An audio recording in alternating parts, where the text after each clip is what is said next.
চলে আসো। কি দেখছো ওটা? কি হয়েছে? এই আমার মুখ দেয় না।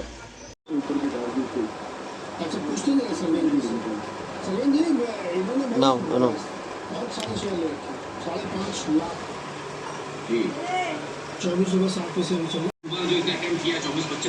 उससे अगर देखें तो हमने करीब करीब 15% गाइडेंस को बीट किया और अगर आप Q4 में जब हमने गाइडेंस को रिवाइज किया था उससे भी करीब करीब जो है हमने गाइडेंस को 4% से बीट किया है।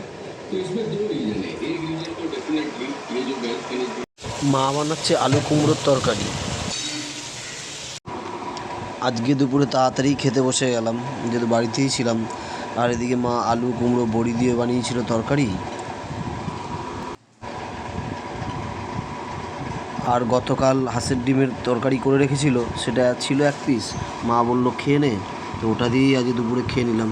আবার রেখেছে আমের চাটনি।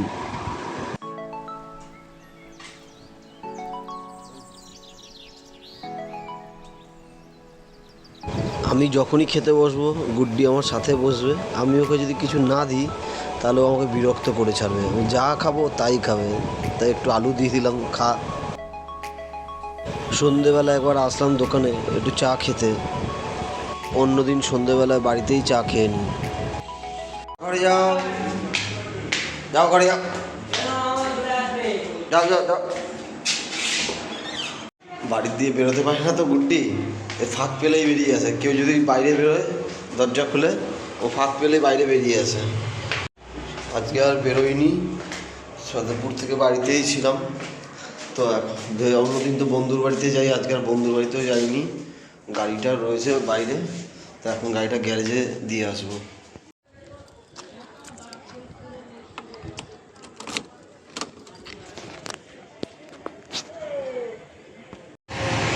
এইটা আমার গাড়ি রাখার গ্যারেজ, ঢুকিয়ে দিলাম গ্যারেজে।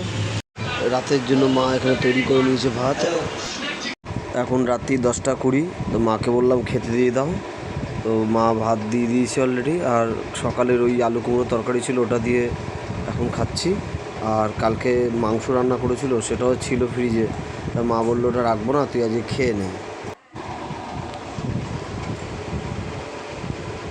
কী হয়েছে তোমার? তো ভাত খাওয়া হয়ে গেছে, আবার একটু খাবে আমার সাথে?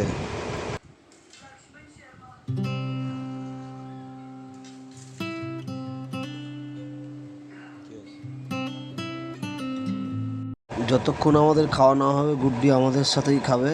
ও একটার পর একটা ওকে দাও, সে আলু দাও, মাংসের টুকরো দাও, যাই খাওয়ার দাও দেবে, খাবে, তারপরে ও যাবে।